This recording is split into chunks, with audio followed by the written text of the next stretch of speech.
Esperar em Deus nesta vida e na eternidade. Se esperarmos em Deus só nesta vida, somos os mais miseráveis de todos os homens. 1 Coríntios 15, 19, Almeida revisada e corrigida. A fé cristã não nos chama a escolher entre esperar em Deus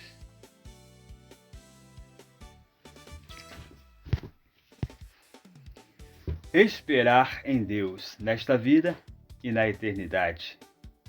Se esperarmos em Deus só nesta vida, somos os mais miseráveis de todos os homens. 1 Coríntios 15, verso 19.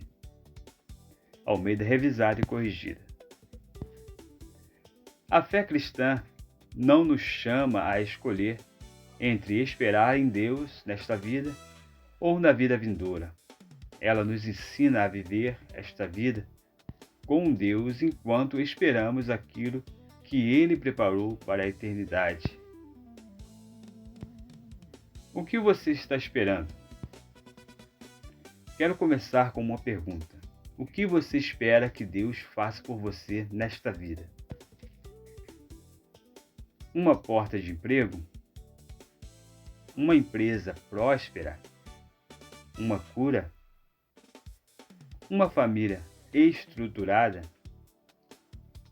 Um relacionamento? Uma realização pessoal? Uma resposta de oração? Não há nada de errado em esperar coisas de Deus nesta vida.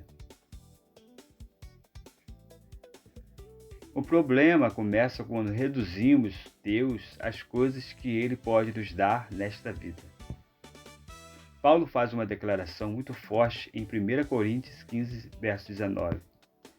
Se esperamos em Cristo só nesta vida, somos os mais miseráveis de todos os homens.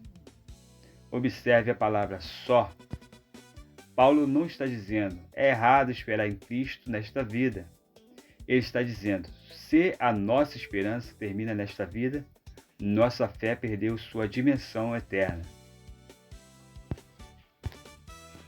O cristianismo não é apenas uma ferramenta para melhorar os próximos 10, 20 ou 30 anos. Existe uma eternidade.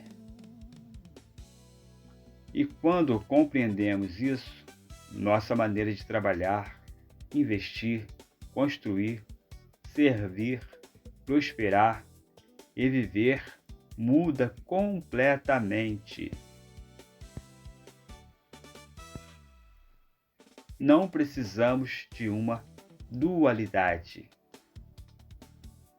Às vezes, criamos uma falsa escolha. Ou eu espero em Deus para prosperar nesta vida, ou espero em Deus para receber a recompensa na eternidade. Não! Podemos esperar em Deus nas duas dimensões. Podemos pedir o pão de cada dia e, ao mesmo tempo, buscar o pão que não perece. Podemos construir uma empresa e, ao mesmo tempo, construir um legado. Podemos cuidar da nossa família e, ao mesmo tempo, cuidar da nossa alma. Podemos buscar crescimento profissional sem transformar o dinheiro no nosso Deus. Podemos conquistar patrimônio sem permitir que o patrimônio conquiste o nosso coração. O problema não é possuir coisas nesta vida. O problema é viver como se as coisas desta vida fossem tudo o que existe. Jesus ensinou, não ajunteis tesouros na terra, Mateus 6, verso 19. E imediatamente aponta para outra direção, mas ajuntai tesouros no céu, Mateus 6, 20. Jesus não está dizendo que não devemos trabalhar. Ele está ensinando, não coloque todo o seu investimento em um lugar onde você não poderá permanecer para sempre.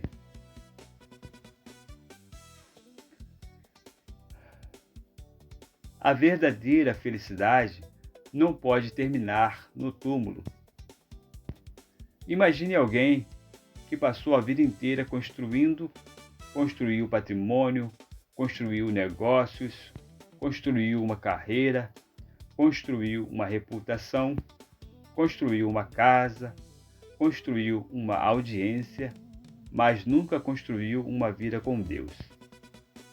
No final, descobriu que acumulou muitas coisas que precisaria deixar para trás.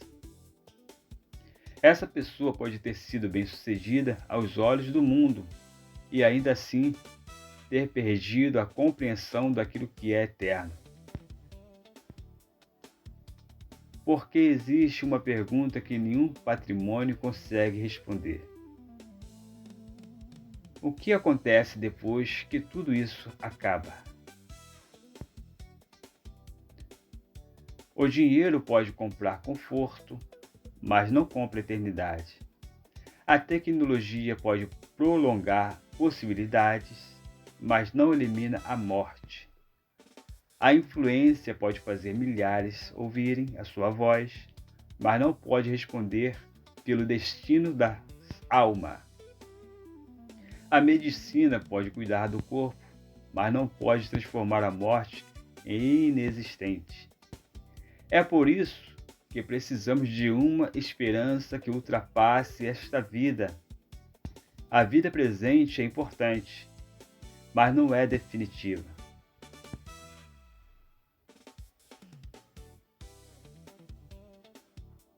Três problemas existenciais que recursos terrenos não conseguem resolver. Três problemas existenciais que recursos terrenos não conseguem resolver. O medo da morte e a pergunta sobre a eternidade. 1. O medo da morte e a pergunta sobre a eternidade. Todo ser humano, em algum momento, confrontará a própria finitude. Podemos construir hospitais, empresas, tecnologias e patrimônios, mas nenhum desses recursos consegue eliminar definitivamente a pergunta: o que existe depois daqui? A esperança cristã responde com a ressurreição. Por isso, Paulo desenvolveu todo o capítulo 15 de 1 Coríntios falando sobre ressurreição. A nossa esperança não termina no sepulcro. Quem vive olhando para a eternidade aprende a não fazer da morte o ponto final da sua história. 2. A busca por significado e propósito. A busca por significado e propósito. Outra dor que o dinheiro nenhum resolve completamente é: por que eu existo? Repetindo, outra dor que o dinheiro nenhum resolve completamente é: por que eu existo? Você pode ganhar dinheiro e continuar sem saber para quê.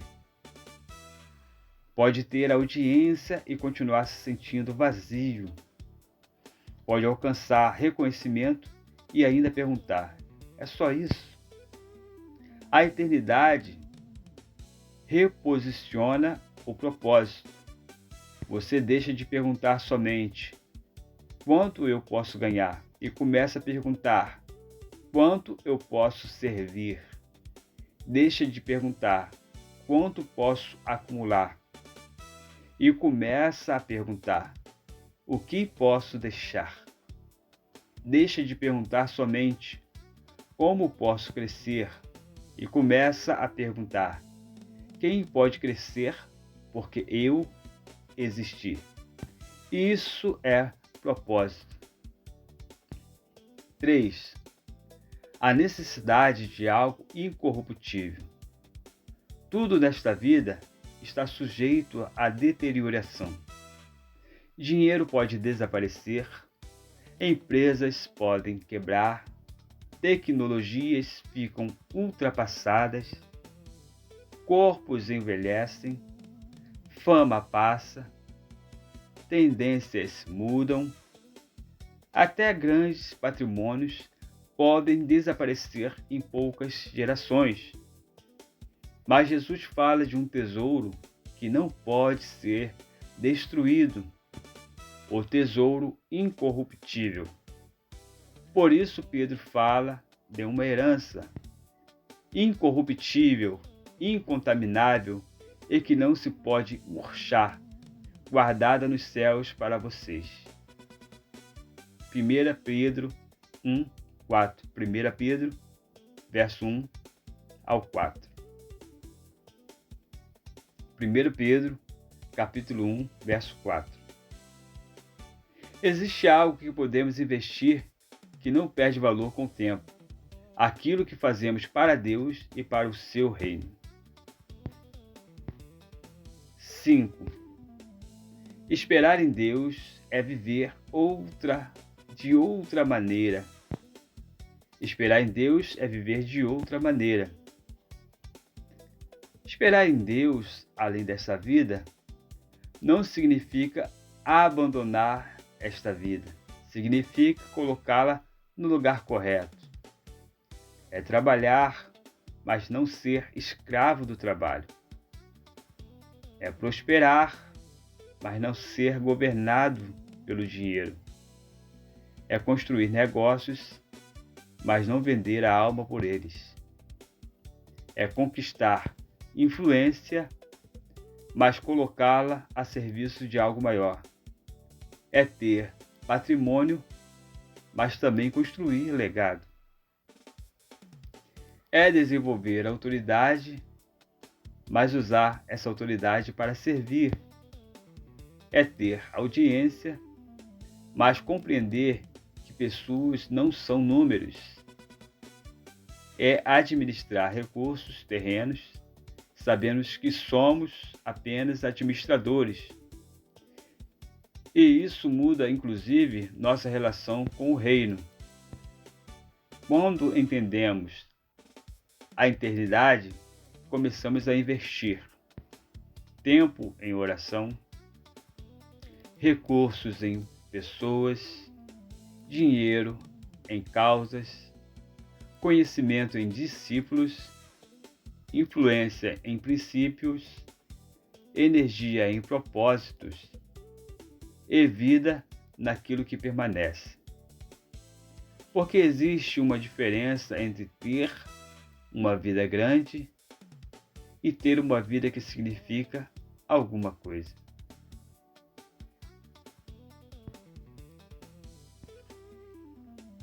Uma vida plena não é obrigatoriamente uma vida sem problemas.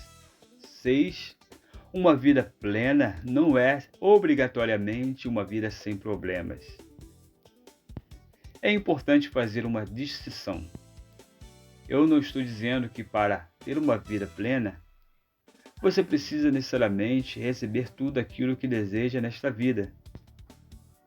Nem que toda pessoa que confia em Deus terá uma trajetória sem perdas, dificuldades ou frustrações. A Bíblia nunca prometeu isso. Há pessoas que viveram grandes propósitos e enfrentaram grandes sofrimentos. A nossa esperança não está condicionada a uma vida confortável. Nossa esperança está condicionada a Deus. E talvez essa seja uma das maiores maturidades espirituais.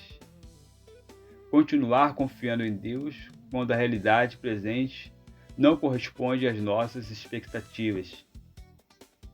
Porque se Deus somente for bom quando tudo dá certo, então talvez não estejamos confiando em Deus. Talvez estejamos confiando apenas nos resultados. Talvez estejamos confiando apenas nos resultados.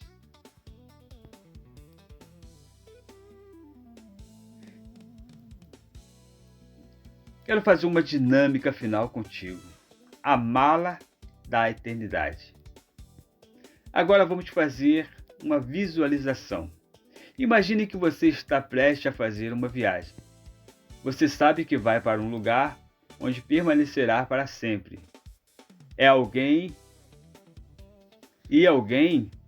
lhe entrega uma mala. Você começa a colocar dentro dela seu dinheiro, seu carro, sua casa, sua empresa, seus diplomas, seus troféus, sua quantidade de seguidores, sua reputação, seus bens, sua aparência, sua posição social, tudo aquilo que você passou a vida inteira tentando conquistar. Agora imagine que alguém lhe diz: você não poderá levar nada disso. O que sobra?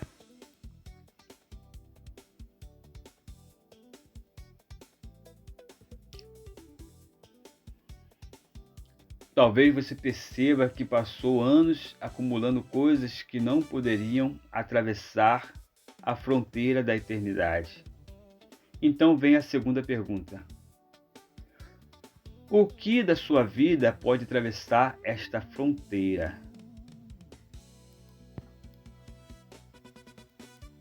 Seu caráter, as pessoas que você alcançou, as vidas que você ajudou, a fé que você transmitiu, o amor que você ofereceu, o evangelho que você anunciou, os recursos que você colocou a serviço do reino, as sementes que você plantou, o legado espiritual que você deixou.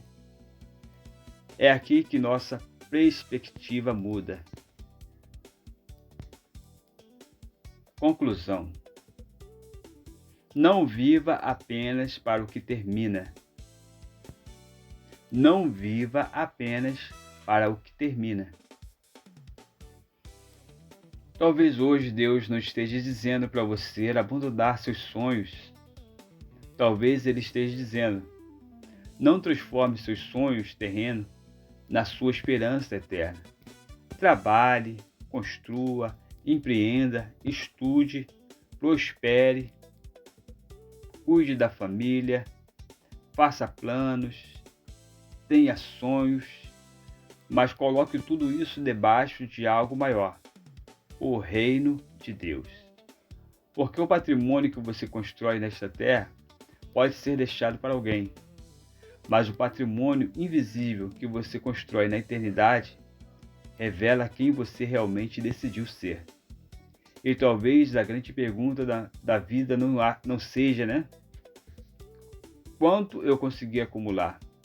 E talvez a grande pergunta da vida não seja quanto eu consegui acumular, mas quanto daquilo que Deus colocou nas minhas mãos eu consegui transformar em algo que permanece. Jesus disse: pois onde estiver o vosso tesouro, aí estará também o vosso coração. Mateus 6, verso 21. Então, onde está o seu tesouro? Naquilo que termina ou naquilo que permanece? Porque esperar em Deus não é simplesmente esperar que Ele faça alguma coisa por nós nesta vida. É viver esta vida sabendo que existe uma vida maior. É trabalhar aqui olhando para lá. É construir aqui sem esquecer a eternidade. É prosperar aqui sem perder a alma. É usar o que é temporal para investir no que é eterno.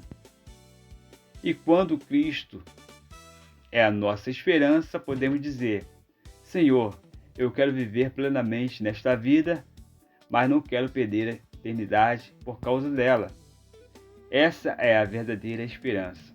Esperar em Deus nesta vida é confiar no seu cuidado. Esperar em Deus na eternidade é confiar no seu propósito. E viver entre as